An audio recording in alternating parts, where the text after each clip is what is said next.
Welcome to Mindset Mavericks. I'm your host, Jon Coogan, and today I'm joined by guest W.T. Hamilton. He's an award-winning author, entrepreneur, and business consultant known for his cheat codes for success. And he's used these strategies to turn personal impossibles into reality and now shares them with clients and audiences worldwide. So welcome to Mindset Mavericks. Thank you for being here. Thank you, John. Excited to be here. Thank you. And I think just in that little intro alone, there's a few things I'm really looking forward to speaking to you about today. So cheat codes for success is one of the particular things we're going to speak about, and also a little bit about your book as well. So if you were going to give me an insight into what you do now, how would you sum it up? So I really help people achieve their personal impossibles so they can take their ideas and dreams and turn it into a tangible reality. And that's really what I focus on, helping people to do by overcoming some of the roadblocks and stumbles that they have to be able to do that. Fantastic. So I know you've had an impressive journey from business management to becoming an award-winning author. Can you share some of your prior experiences which has led you to where you are now? I'd like to find out a little bit about the person. Okay, I'll do that question again. So I know you've had an impressive journey from business management to becoming an award-winning author. Can you share how your previous experiences have led you to where you are now? Yeah. So I started out probably as everybody does, working in a job. I was working in a job I really loved, but really I wasn't in control of my career. I wasn't in control of the way I made my money. Everything was dependent on somebody else making good decisions and hopefully having my best interest in thought when they were making those decisions.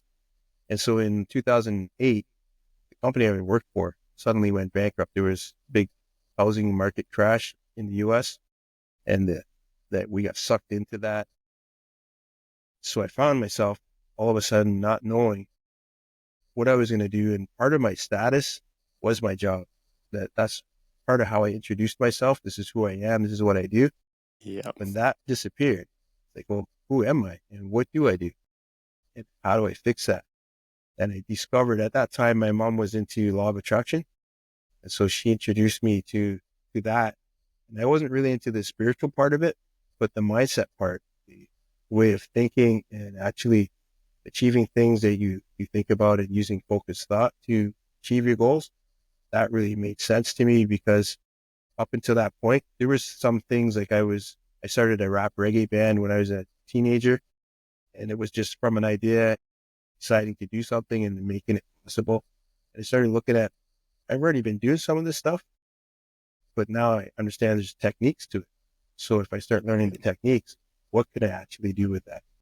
So those kind of experiences of deciding to do something, and then every time you decide, you struggle at the beginning, and then understanding, well, how do I find the solutions? How do I get over these hurdles? That's really what enabled me to start building the confidence to be able to achieve, crazy ideas that probably shouldn't on paper be able to do. Yeah, so it sounds really like you're, in a sense, forced into that first change. If you're in a job you love and then that's essentially taken away from you, it sounds like in the beginnings it was kind of forced upon you. Yeah. Yeah. And I find a lot of the significant change comes from crisis. It's because Yeah, we love to be comfortable and just have everything kind of on autopilot because it's secure. But that yeah, security also keeps us stuck. We're only ever going to go as high as we already are, because there's nothing challenging us to up our skills, up our knowledge, up our experience. yeah. I can completely relate to that feeling of when you are in a job that you identify with, that you enjoy, and it does become part of who you are. So yeah, I can imagine that's quite um, destabilizing when that does get taken away. And is that where the idea of the personal impossibles was born? Is that where that first kind of entered your realm of thinking? No, no. So at first, I was really just understanding how thinking on purpose works, and how, when you have an idea, how do you develop it into a tangible thing? So everything was about me and Yeah, how can I achieve the goals that I want to achieve? It wasn't about teaching or sharing with other people, but what I was doing was writing down things that were working, things that weren't, and starting to really have a diary and understand what are the techniques. And from there, my mom, because she was in law of attraction, said she was writing a book about, the spiritual side of law of attraction. I said, well, I've been really tampering with the focused thought, the practical side, because I come from management, and after the management, I got into sales. So it was all about, how do I increase my sales? How do I use this stuff to create a career where I'm in control of my time and my money, and how I make my money here in the commission sales and all these different type of things. So I shared that with her, and that became for our first book that we co-wrote together. Okay. And that really started the journey of, well, now I have to actually teach this stuff. It's not, once you write a book, people, well, I want you to come and talk about it. I want you Yeah. to elaborate on it. And that was a personal impossible for me. Like, I don't want to speak in front of people. I don't want to teach things. I just want to hide behind a computer, write books, and then, here's the book, read it, go do what I tell you. It's got actionable steps. Go do that, and then you're good. And people are like, you need Yeah. to hold our hand and guide us through this. I've got so many questions about just that section already, and writing a book with your mum and what that experience must have been like. But is there one particular thing that you feel you learnt during that period? One piece of advice that you could pass on from that experience of losing your job and trying to find your way? Can you repeat that? Because it froze up for a second. Is there, from that period of kind of losing your identity and then going through this learning journey with your mum, so one particular piece of advice that you can think of from that period that you can share? So the thing that I learned was everything is temporary. So your situation that you're in, it's temporary, and there's a solution to be able to move forward. You have to first have the confidence to understand that it's not going to be easy, and then start to look at the solution and figure out, where do I start? What piece do I need to start with? So for me, it was because of when I lost my job, I started to build up debt, and it's like, okay, Yeah. now how do I deal with this debt? Money is something that will shackle you, stop you from being able to do a lot of things if you don't have good control over your money, and a good, vision of how you're going to navigate through these hurdles and these struggles. So it really was, it was just learning how to focus on not just the situation now, but what I'm trying to build. How am I going to get out of this situation? And by learning that skill, has really helped me with taking chances and taking risks on different ventures that I've been doing. Yeah, I'm sure there's going to be a lot of people listening who've been through similar experience of either losing their job and having to find the next thing, or if it is something where they want to pursue a new business, for example, and they've got a secure job at the moment and they're worried about leaving it. So how do you start? What do you need to do to be able to, I don't know if it's confidence or what practical things people can do to try and get in the right mindset to succeed? So what you got to look at is, before you hit that big struggle, before that big crisis happened, what were your talents? Why were you in the position you were in? What did people like? What are people looking for? For me, it was, I was good at building relationships, good at listening and solving problems. And that's why I was good manager. And then I was able to use that for sales. It's like, well, listen to what the customer wants, use my communication skills, both in writing and in verbal skills, to come up with solutions that are going to help them and build that relationship, so they build that trust that they want to come back and talk to me more. So I really assessed, what is my talent? What am I good at? And then I looked at, okay, what am I not good at? And is there things that I can improve, or is some of that stuff things I should stay away from? So if the job is accounting, I don't want to do accounting. I'm not good at accounting. So I want to do things where Yeah. I can speak to people and help people, right? So really understanding, what is it you're good at? Because a lot of times when you're in a money crisis, you're just looking at, how can I make money? And if you're going to get into something that is really hard, you have to learn a lot of skills that you don't have, it's going to struggle. You're not going to enjoy it. If you can use your natural talents, and all you got to do is fine tune those natural talents and apply them to that new thing. It's a lot easier for you to build success.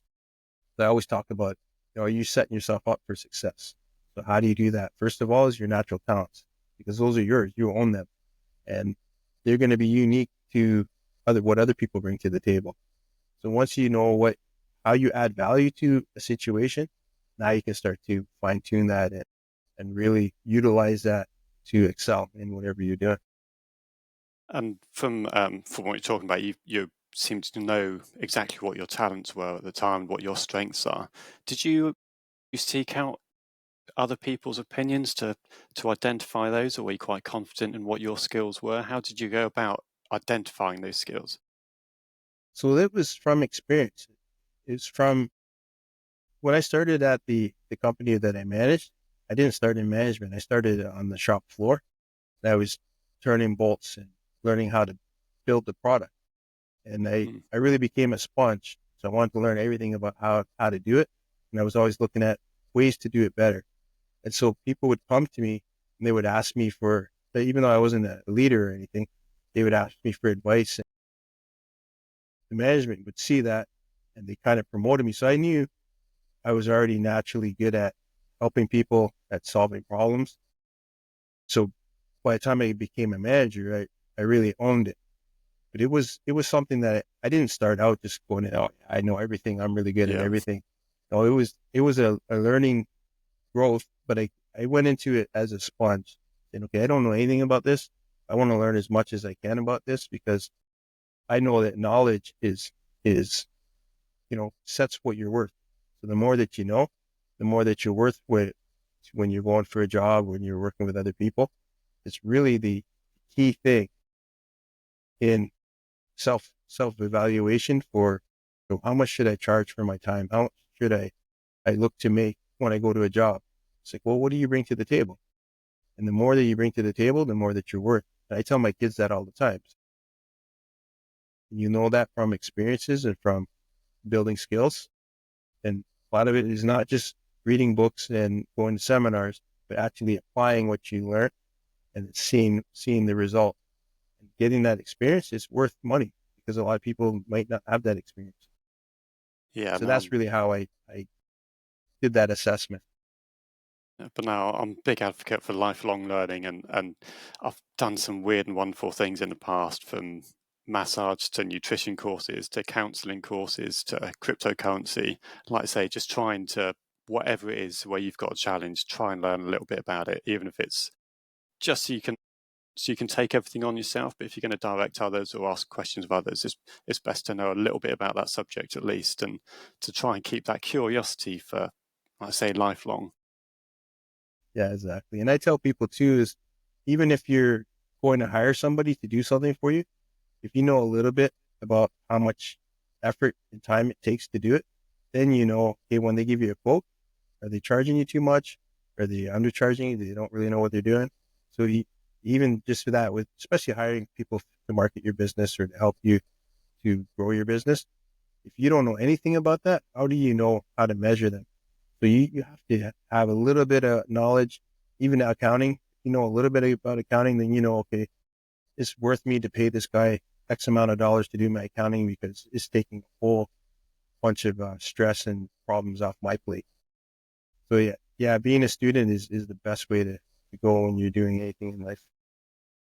Yeah, and with that in mind, have you got any current projects where you're looking to learn something at the moment?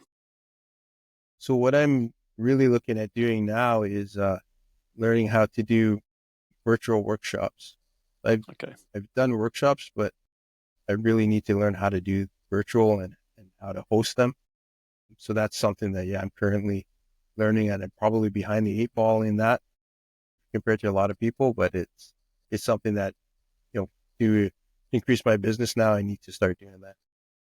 Yeah, and like I say, just a whole new skill set doing it virtually than it is in person. Yeah. And just want to stick with the learning side of it. So you've mentioned that you've co-written this book with your mum, and I'd imagine communication skills came in a lot when you're co-writing something with somebody, especially when it is somebody so close. So how was that process for you? It was, pretty easy, but it was challenging at the same time.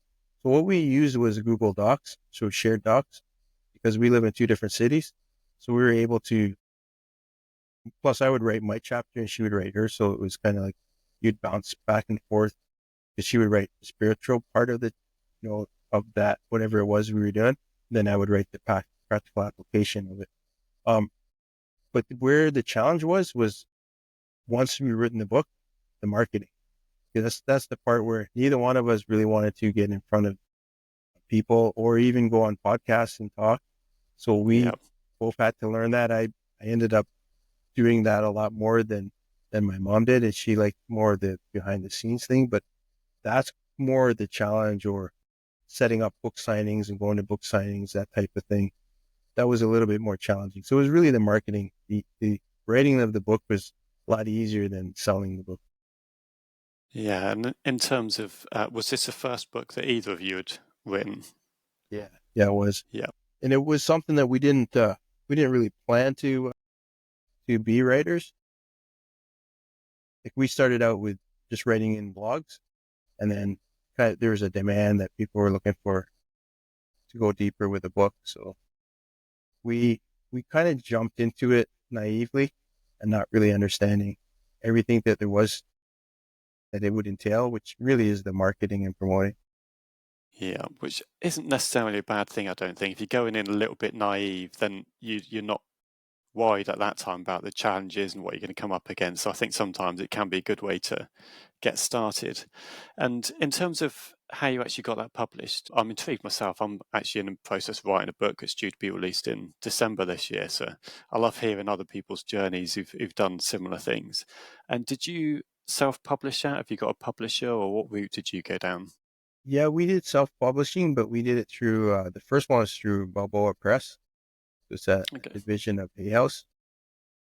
So that one worked good as a first dive in because they do a lot of stuff for you. And then we started doing true self-publishing where we would use Amazon and put books on Amazon. But we've done both. We've have a couple of books that we've done through, still self-publishing, but it's through a publishing company. And then Yeah. I've done all the ones that I've done by myself are through Amazon, just publishing directly on Amazon. Actually, I did mention at the beginning of the episode, you're a successful author. So what books have you done to date now? So how many have you done now? On my Amazon thing profile, I think there's around 20. Wow.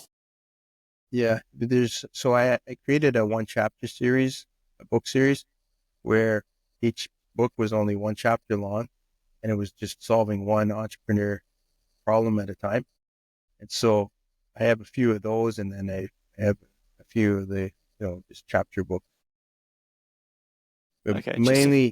they're mainly about, achieving your goals and the different challenges, mindset challenges that you run into on different aspects of achieving your goals and developing your business.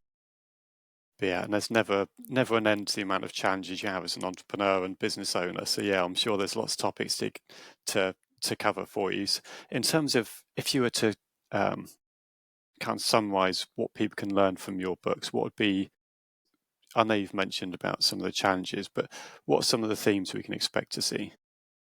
So one of the books is really about where do you start. So it's the $1 million idea, and it's really Yeah. looking at how do you actually take that idea and get that first few steps going. And because a lot of people will jump ahead and they'll miss the first few steps, and then as they get going, they're overwhelmed because they didn't build that foundation. So that book is about how to really get your idea started as a business. I have one called The Harsh Truths, which is all about the real realities of being an entrepreneur and how to navigate when people are not supporting you or they don't get what you're doing, and you're trying to develop this business and the struggles of being able to really get that business going without support from other people. Another one's the solopreneur, which is about working on your own, working remotely, and how do you find support, and how do you build things when you're all by yourself and you don't have anybody to talk to. And those are all one chapter books. And then Yeah. my latest book is really more about the mindset and how manifestation works and how you can use different aspects of shared reality in your reality bubble to create the path for you to be successful. But yeah, no, I think there's some great topics in there, and one I'm particularly interested in is around building a business on your own. I've had businesses now as a solo founder. I've had co-founders, and I can definitely see the advantage of having co-founders. So there are a lot of difficulties in starting a business on your own, and like I say, just not having people to speak to. There's not really anyone to relate to, or bounce some of those struggles off, whether it is around cash flow, paying staff members, or whatever it might be. So if there's some, what tips could you give people who are looking to start a business, who are running a business on their own? Yeah, so what I did was get into a network where there's other entrepreneurs that are doing the same thing and try to find two or three people that are in different time zones than you. So like say I'm in Canada, you're in England, so that when Yeah, you're working late at night, you can reach out. Okay, I would have somebody on the west coast of Canada that I can reach out to when I'm working late at night or early in the morning, somebody in England or somewhere in the Europe or the UK that I can reach out to so that, and that there, some people that I had on my list, they were in the same stage as I was. mm. And then there were some people that were a few steps ahead of me that, that could help guide me. So by networking like that, and then you're also giving them insight. Sometimes you're thinking they know everything and you don't know anything, and they're asking you certain things and you would be able to help them as well. Really great way of being able to network with people and you're both learning and growing without having that person as part of your business. And they're not really your mentor, but they're kind of a sounding board and sometimes an advisor. Yeah, no, I love that tip, and it's not something I'd actually thought about consciously, but it makes perfect sense. You never know when ideas come to you, or if you're going to be kept up. Like I say, just can't sleep at night. You've got a problem with your business. You're worrying about it, and it'd be fantastic just to be able to reach out to somebody every time it is, whether it's 1 a.m. to somebody on the other side of the world. But no, I think that's a great tip there. And one of the other topics you did mention was about actually getting started, and I'm guessing what it would be is personal impossible. Somebody who's got an idea, wants to start, and they skip out some of those first steps, which makes things more difficult down the line. So, in your experience, what would those first steps be? So really it's taking that idea and then seeing if it's marketable, if the market is hungry for that idea or not, and if it's hungry for that idea right now, or if it's something that's gonna you think is gonna be ready, a little bit down the road, and then start to talk to people, not your friends. So this is the problem. People talk to their friends, talk to their family, and everybody's supportive. Oh, that's a great idea. Yeah, I love that. But then when you launch it, they're not around because they're not your customers. Yeah, Your customers are the people that have the need for the solution or the product or the service that you're providing.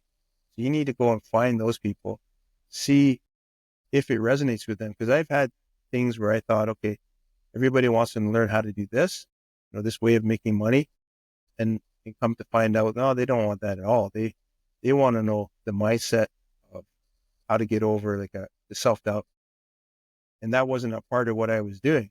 So then you have to redo everything, your website, everything, because people will start with a website. They have this idea and they start with a website and they say, don't do a website.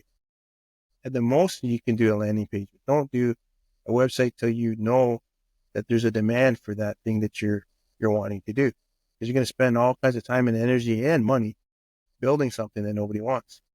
And then they're going to tell you what they really wanted from you, what they thought you were going to give, and you might not have any money or mental or emotional energy left to develop that new thing. So it's really in making sure what you think people want is what they actually want. yeah. I think there's also the other side to what you've just been speaking about. You're talking about where people are very encouraging, friends, family, essentially big you up and tell you, "Yep, great idea, crack on with it." But leading into the mindset side as well, you also get the opposite situation where you're told, no, that's not going to work. You're not going to be able to do it. it's too big an issue to solve. And when you've got that going on and you're being essentially beaten down, how do you build that resilience and mindset to carry on anyway? Or should you even? Should you listen to what they're telling you? No, I tell people all the time that the less people know, the further you're going to go. Because as soon as you start telling people what you plan to do, they're going to give their opinion. And a lot of times their advice, they're trying to protect you. They think, well, you're gonna fail, you're gonna struggle, it's gonna be hard. I've seen so many people that tried that and failed, but they don't know what you're thinking. They don't know what your vision is. So I say, don't tell people what you're actually doing that are around you, that are close to you. That's why you reach out to potential customers, people that you think have that problem, because they don't know you. They're not trying to protect Yeah. you. They're just going to tell you whether, oh yeah, that would have really helped me, or no, why would I need that? I'm trying to figure out how to do this. So I think the less that people know that are around you, that what you're doing is the better for you and the better for them. They're, like I said, they're trying to protect you from failure, but you can't succeed unless you try something and start to understand what works and what doesn't work. So if you're trying to figure everything out and be perfect, you're never going to do anything. Yeah, and even sometimes if it's not asked for, you'll still get these people telling you that it can't be done. Have you got any tips or actionable things people can do to try and protect themselves from that and to build that resilience? Yeah, it's really, so what I tell people is you have to build your goal as a vision, and the vision of what it is that you're trying to achieve as a celebration. When I wanted to become an award-winning author, I was nowhere near being an award-winning author caliber, but I had this vision in my mind of winning an award, walking on stage, having like my wife there to cheer me on, and the cameras flashing, that whole experience. And so that became my GPS, became the goal that really kept me going forward when people were telling me they doubt, because I had doubt too. Hey, we all start with doubt. We have this fantasy, and it's like, okay, how do I turn that fantasy into a reality? And it's by doing little things to build your confidence. And as you build your confidence, the doubt starts to shrink and the belief starts to grow. For that, it's really looking at what is working, and it's the tiny little things that nobody else cares about. Those are the things that if you start to realize, hey, this is building a little bit of momentum, this is actually working. I got one person that liked what I was doing. Now let me find more of those version of that one person, because that one person it resonates with. Now I have the person that I need to talk to. Now let's start talking to many of those versions, different versions of that person. And by doing that, you start to surround yourself with positive feedback. So even if you're getting negative feedback, it's from the people that are never going to buy from you anyways. Why are you trying to cater to them? And even if they're into the same thing that you're doing, they may already have the person that they resonate with. You're looking for the person that needs to hear your voice or needs to hear your product or service. And that's how you ignore the other people, the negativity, but also how you start to squash the negativity that you're telling yourself. It's by doing those little steps and starting to see what's working, where that momentum is, and acknowledging it and celebrating those little things, because every little piece of momentum is moving you forward. And in terms of your book, you've spoken a little bit about it there and what that was like, but how did that journey work out for you in terms of going from a first-time author, quite or very inexperienced, to slowly building that confidence and to winning an award? What did that actual journey look like for you? So a lot of it was when we would write a book and we would get feedback. So we would send it to book clubs so that we get unbiased feedback. We don't know who these people are. And then they would start saying all these highlights that they liked about what we were doing, and when I was doing my own books, the highlights of what I was writing. And then they would give me the constructive criticism of things I could do better.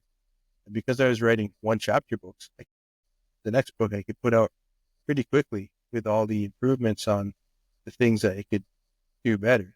And so it was like a growth of learning how to become a better writer, learning that skill, learning how to tell a better story, it'd be more interesting. And once I started to accumulate a few books with great reviews and start to see, okay, now I'm starting to master this craft. Then I decided, now I'm ready to really put a lot of effort into writing a book that's long enough and that's creative enough that I would feel confident in putting it into these book award competitions. So it was building up that confidence. That process probably took about 2.5, 3 years of Yeah. putting things out, getting feedback, writing blogs still and getting feedback, and starting Mm. to build up the belief, without a doubt, that I was able to win an award. Because until the belief was built without a doubt, until I shrunk the doubt to zero, I wasn't feeling like I was ready to win an award. And So I'd it was imagine, really getting that mindset. yeah, I'd imagine books are quite a personal thing. You invest your time, your energy, and there's a lot of thought that goes into it. So if you do get that critique coming back, how easy was that to not take it personally? Were you able to do that quite easily, or did it feel personal?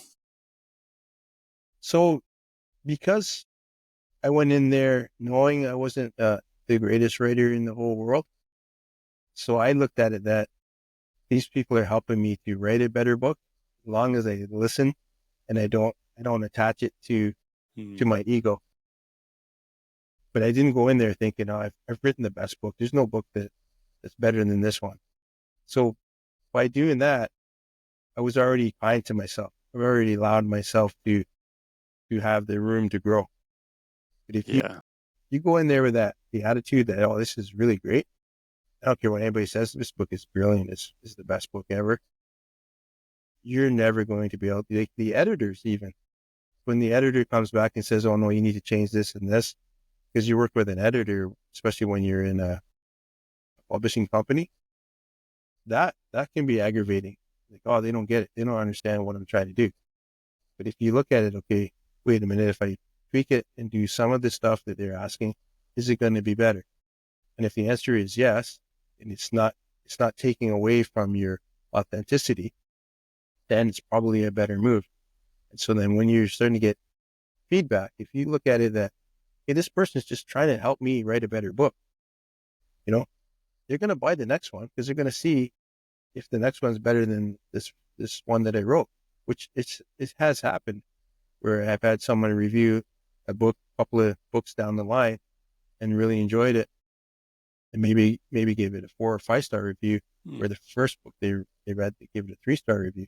So they see the progress and growth as well.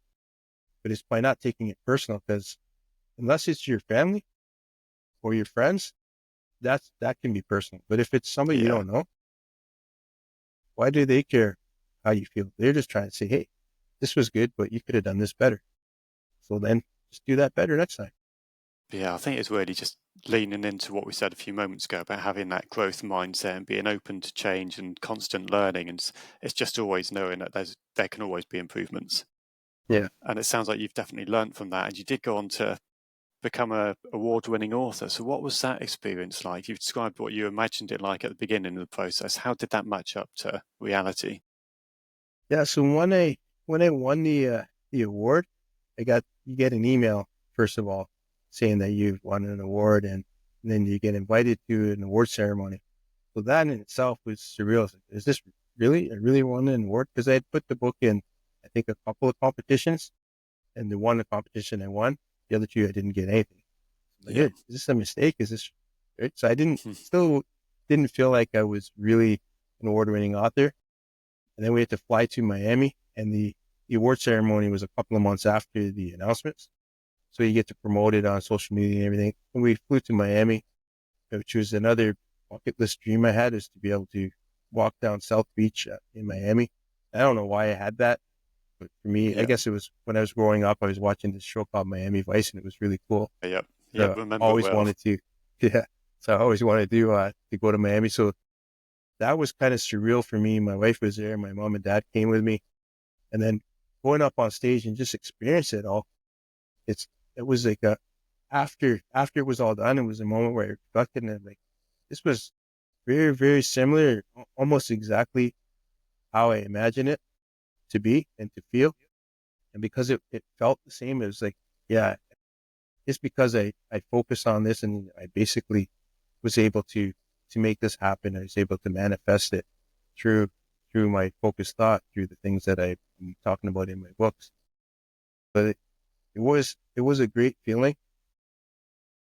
But I still didn't tell people I was an award-winning author. I didn't use that as a part of my status, because then the next thing I decided was, okay, let me write another book and see if it can win some awards so that I can really feel like this wasn't a fluke.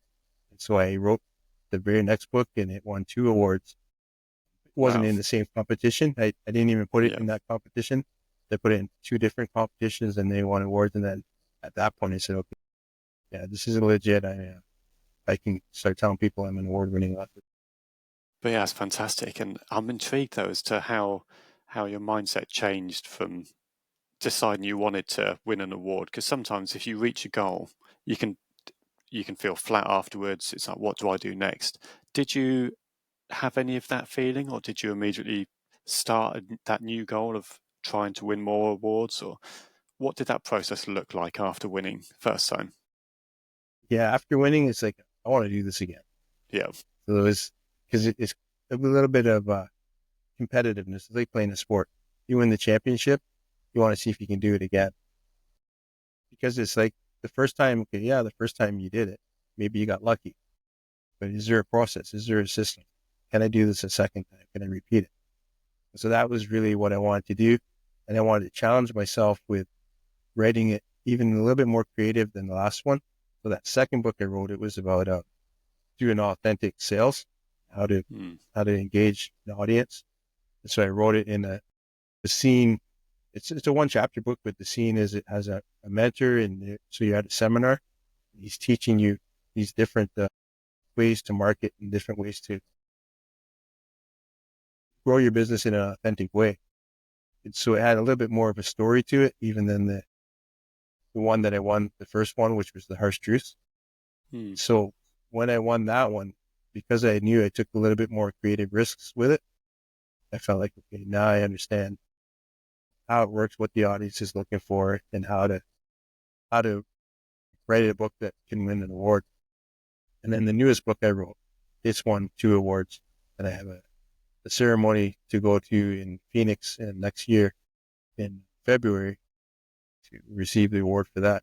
So now it's like, okay, I really know what I'm doing and how it works, and what resonates with people, what resonates with critics, what resonates with judges. But it's because once you understand it, if you win, you want to win again to make sure that your actions are repeatable. Because once it's repeatable, now you own it. Do it forever and ever for the rest of your life.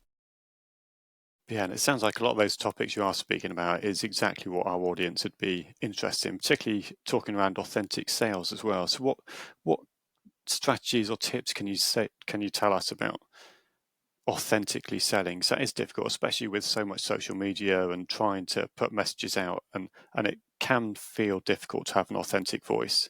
So what tips can you give us? So first is to be yourself. When I was learning how to speak, I would go to Toastmasters and I was learning how to speak.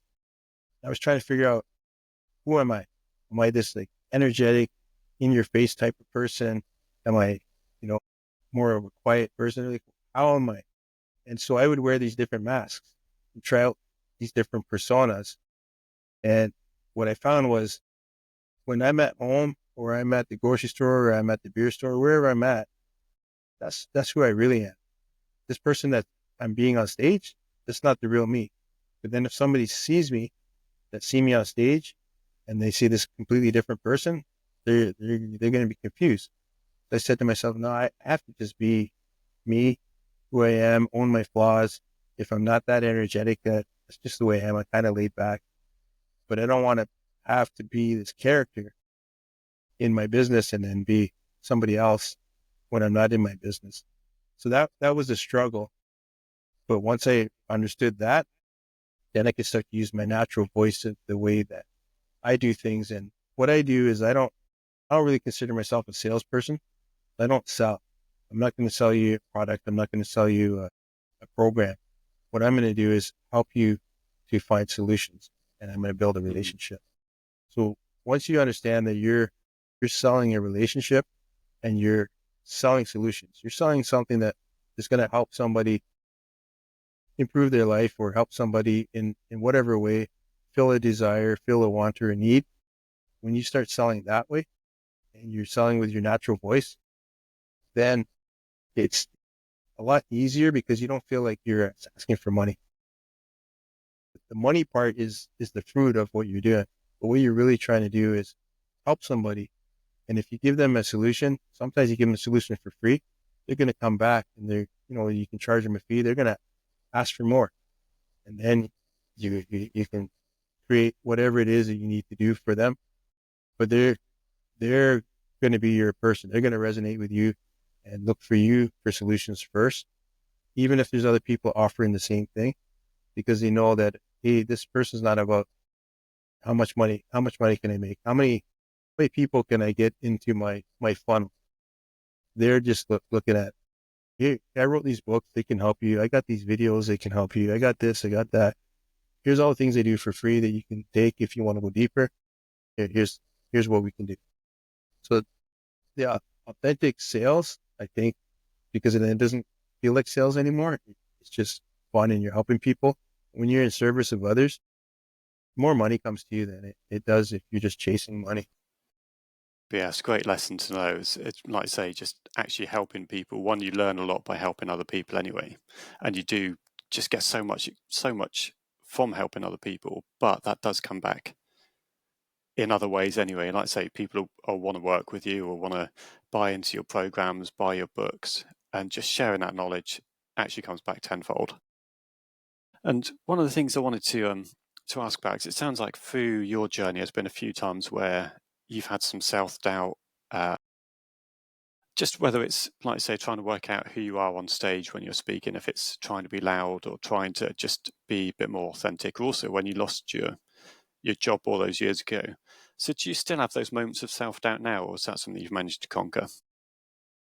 Would love to be able to conquer it forever. Yeah. But no, I think part of the doubt is if you're taking risks and you're challenging yourself, you don't know for sure how you're going to do it, how long it's going to take, or what skills you actually have, because you're going in there thinking you know a lot about something, but until you experience doing it, you don't know what pieces you're missing, what little pieces of knowledge or what experiences you haven't had yet that you need to have to be able to give you the wisdom to really own that solution or own that idea. So I think unless you're finished challenging yourself, then you're going to have no doubt, but you're only going to go as high as you are right now. If you want to go higher and you challenge yourself and you're taking risks, you don't know exactly how to do it. You don't know if you're going to fumble and stumble, but making some of those mistakes teaches you how to be better at that thing and really master it. So I think as long as you're challenging yourself, at least for me, as long as I'm challenging myself, I always have a little bit of doubt.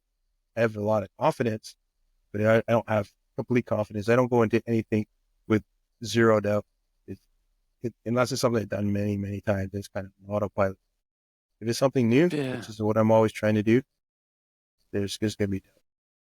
I say self-doubt is actually quite a healthy and positive thing. I think if you have got self-doubt, you know you're pushing yourself outside your comfort zone. And when you do it, that's where the growth is. You're actually becoming better, improving and learning when you've got self-doubt. So it's definitely something that should be leaned into and embrace it. And I think that's really just having a different perspective on self-doubt and seeing it as a learning and growth opportunity.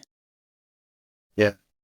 And if you go in there with the right mindset, then the doubt, like I said before, it's only there until you start to believe. And as you get momentum in this new thing, the more momentum that you get into it, the bigger the belief, the doubt starts to shrink.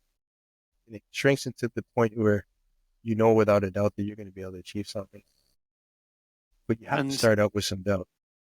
Yeah, definitely. And just we're talking about some of the successes you've had as well. So, can you discuss any of the unseen challenges that comes with success?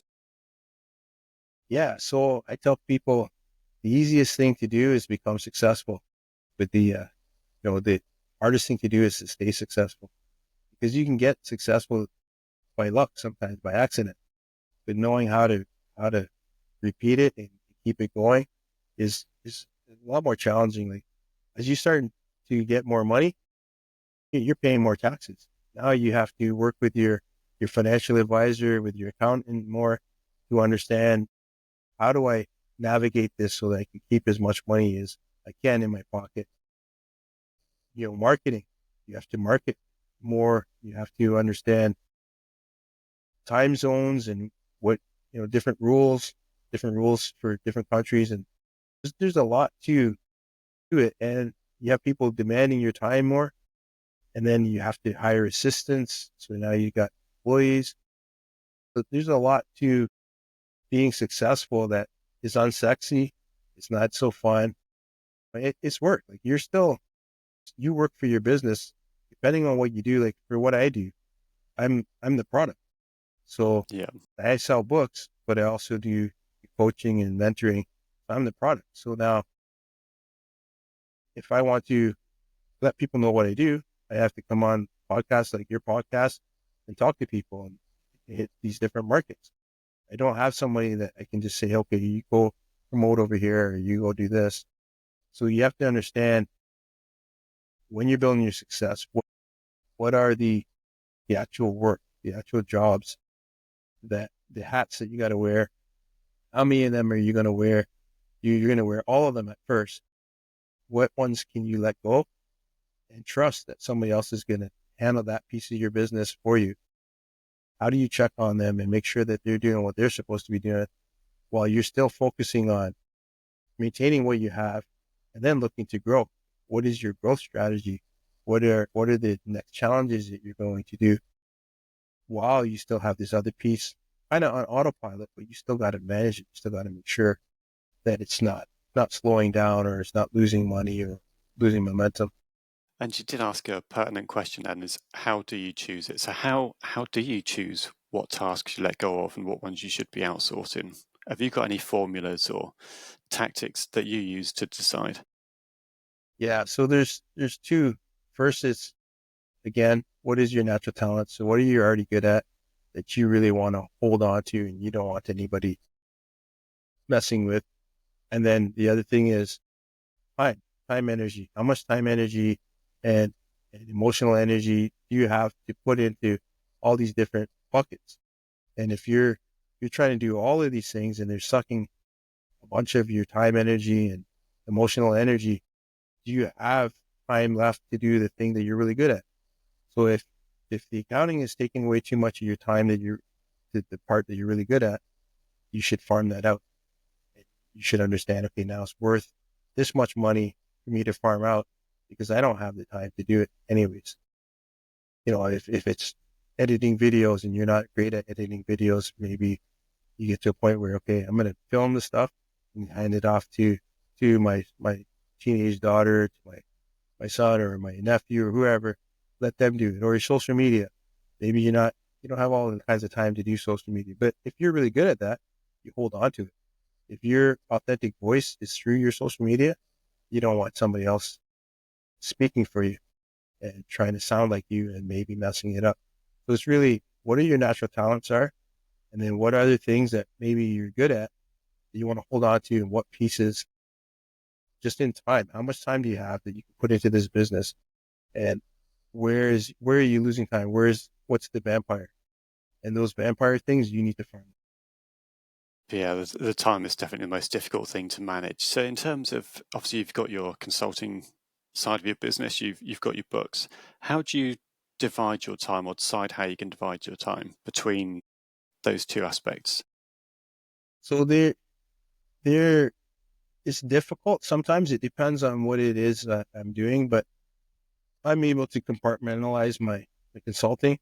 So I know that when I'm doing the consulting stuff, I can get a lot done in a small amount of time. So because I'm isolated, I work on my own when I'm doing that stuff. So I don't have people bother me, asking me things that are nothing to do with what I'm trying to do. So I set tasks and I put time limits on how much time am I working on certain tasks.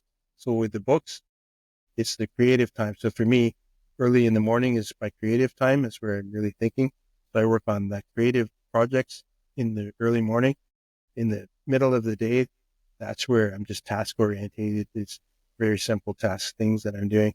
Then in the evening, I leave it for whatever planning and well, thinking about things and really seeing what I want to do next is kind of where I do that. So it's understanding your rhythm and flow of your day.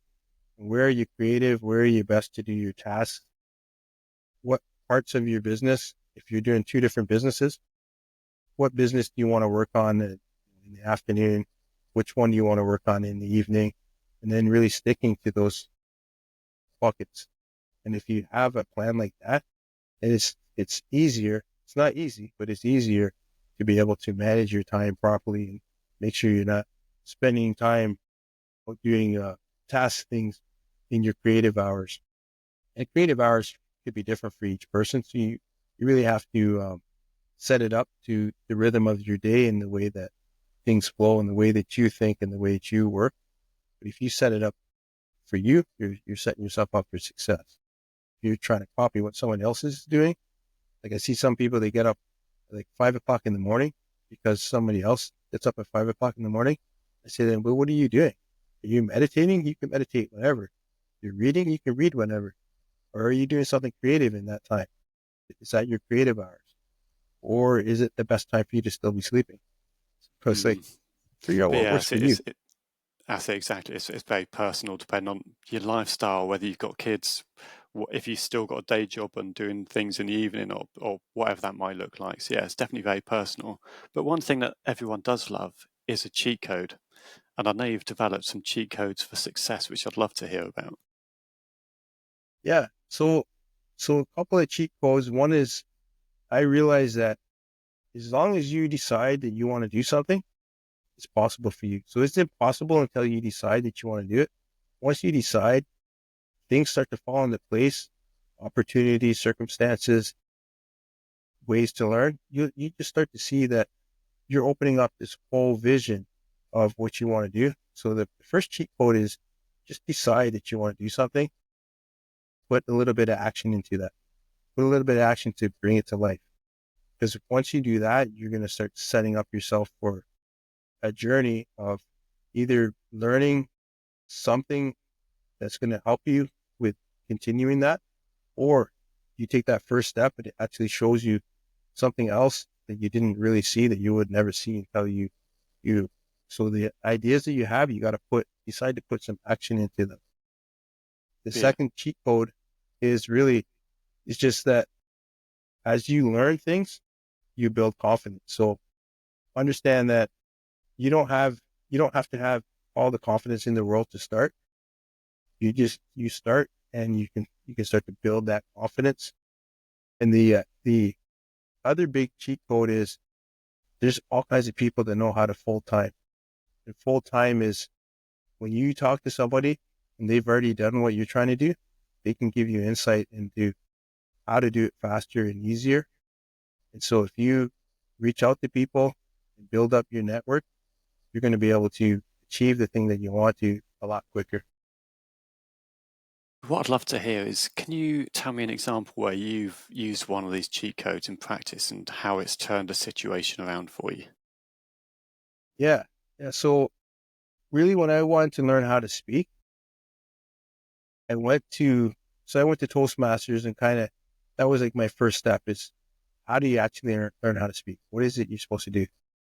But what I found was what really helped me was when I went to an event, seeing people speaking, I actually went up to the people that were speaking and I asked them like, how did you get into this? How did you start doing that? And magically they want to help you. They're excited to tell you what they did.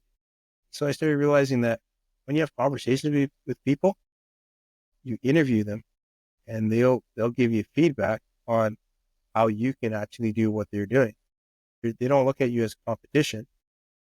They want to help you.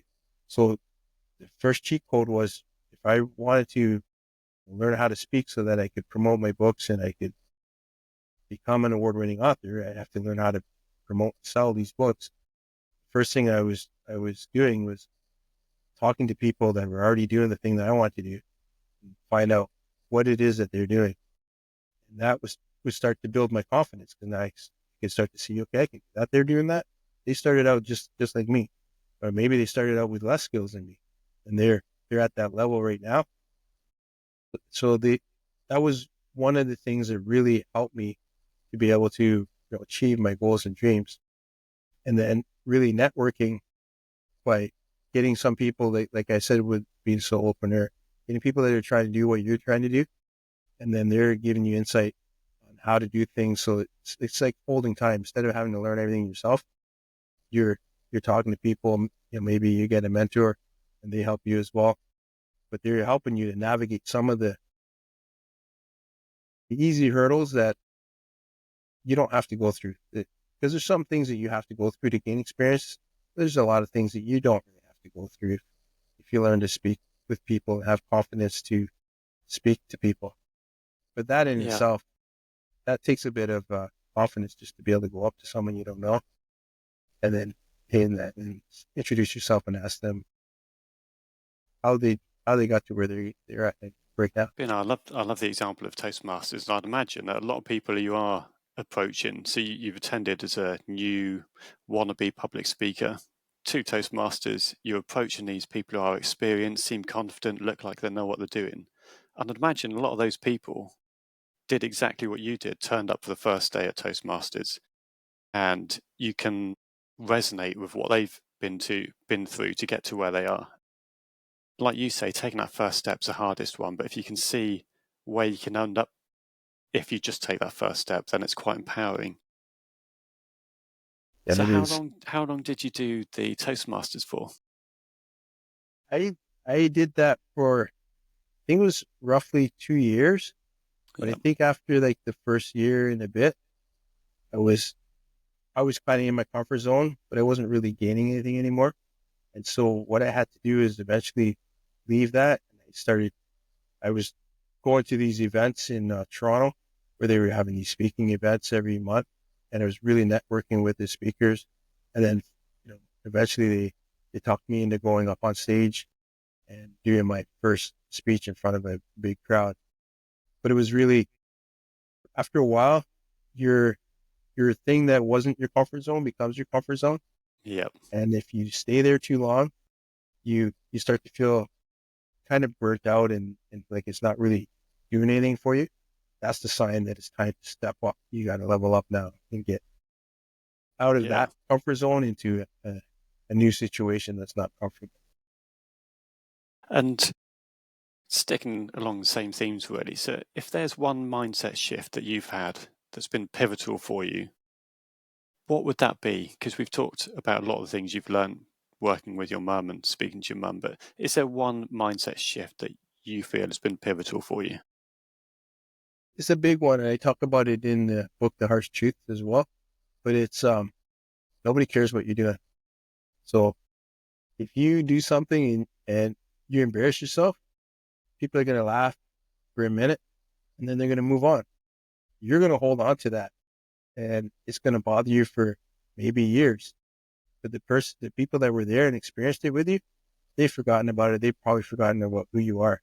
So I realized that because nobody cares, you can just do what you want and you don't have to ask for permission. You don't have to worry about how it turns out. All you have to do is focus on improving and doing the next thing. It's a key to being successful, because now you're not holding yourself in shackles thinking I have to impress this person and I have to be perfect when I go do this thing. Instead, you can just do what you want and realize that a month from now, nobody's going to remember what you even did. Yeah, it's quite liberating, quite freeing to know that. What I'm going to do is move on to a quick fire round shortly. But before we do that, we've discussed quite a few topics. But if there's one key thing that listeners should remember and take away from today's conversation, what should it be? I really think the key to getting started is creating that goal as an experience. I think that was the biggest thing that I did. The big breakthrough that I did was really creating that as an experience, that I knew what it was going to feel like. I knew what it would look like, what it would sound like to actually achieve that goal. So I set it up as an event, as a celebration, and then I focused on that all the time. Lived that in my mind as a movie starring me succeeding. So it got to the point where I just had to do that. I promised myself that I would do it, and I was going to focus on it, stay focused on it until I actually achieved that event.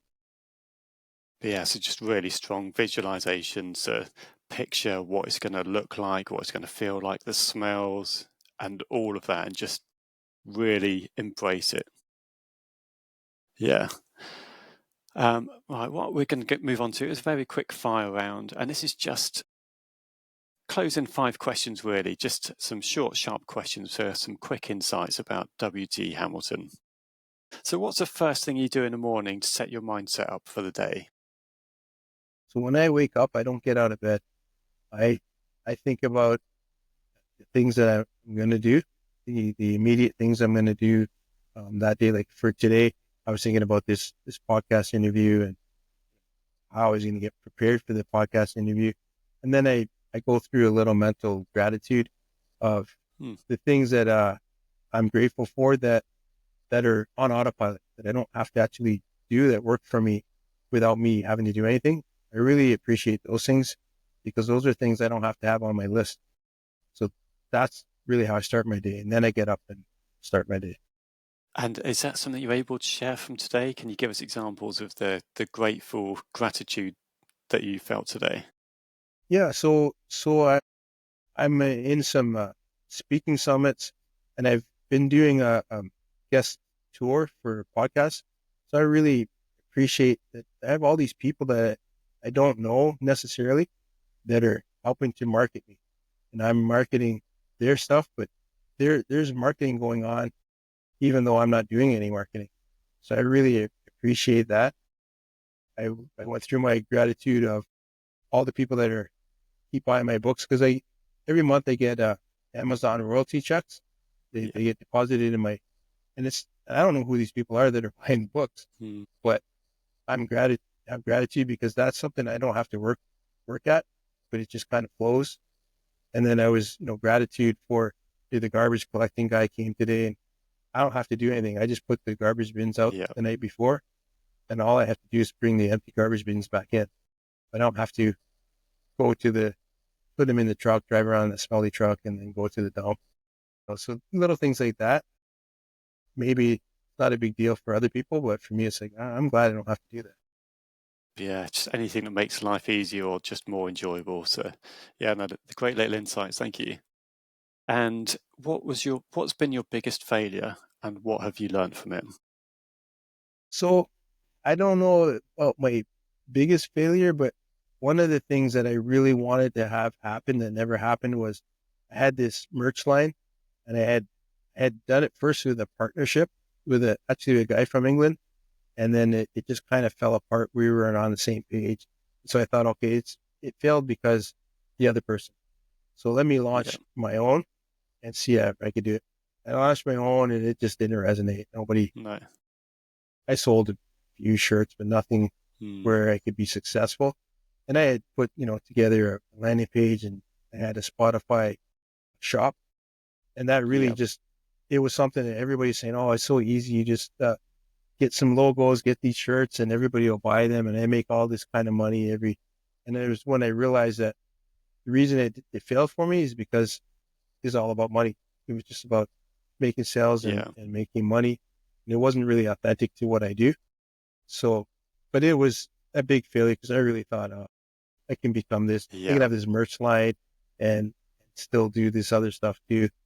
So it's still something that I'd like to be able to fine tune at some point, but I knew it just wasn't the right time for me right now with the other things I was doing. Yeah, no, I'm seeing, as you say, all sorts of programs offering free drop shipping stores and making everything sound so easy on Shopify, and that's just not how it works. Yeah. Yeah, there's a lot Yeah. more work. A lot Yeah, more you work. never know. It could be another future endeavor though. And on the flip side of that, how do you keep yourself grounded when success starts to feel overwhelming? So I always look at it, and it's something I've kind of done my whole life, but I always look at, I put my pants on one leg at a time. I got to Yeah, sleep when I'm tired, eat when I'm hungry. So I'm not special. I might know more and have done a little bit more than somebody else, but I'm not higher than anybody, but also nobody's higher than me. So we're all kind of on the same level. Just what I do makes me more money. My value is worth a little more than someone else, but it doesn't make me better than anybody else. So I always have to tell myself that. Even when you're getting a lot of positive feedback, remember, yeah, it's what you do. It doesn't mean that you're better than anybody else. It's not who you are. It's just this is what you do to contribute to the world, right? yeah, yeah. And I think, like you said earlier, it's just that realization that nobody cares. So in 6 months' time, people aren't going to remember what you've been doing today. So yeah, so I think that's definitely a good way to keep grounded. Can you think of an unconventional piece of advice that's made a difference in your life? I don't know if it's unconventional, but I had a boss one day that told me the person with the most paper wins. And basically what he was saying is the most information that you have about something and that you can defend, it's all about knowledge, right? It's like then when you're working in a company and there's other people that in the other departments, maybe they're pointing fingers and stuff, and you have all the documents and all the paper to back it up. So what it told me is that as long as you're confident in what you're doing and you gather all the information, be the sponge, gather the knowledge, then you're going to be fine in whatever you're doing. And that's really served me well in everything that I've done. Yeah, well, today, WC, you've given us plenty of advice, some amazing takeaways and insights. So really pleased for you to come on. Thank you for being here.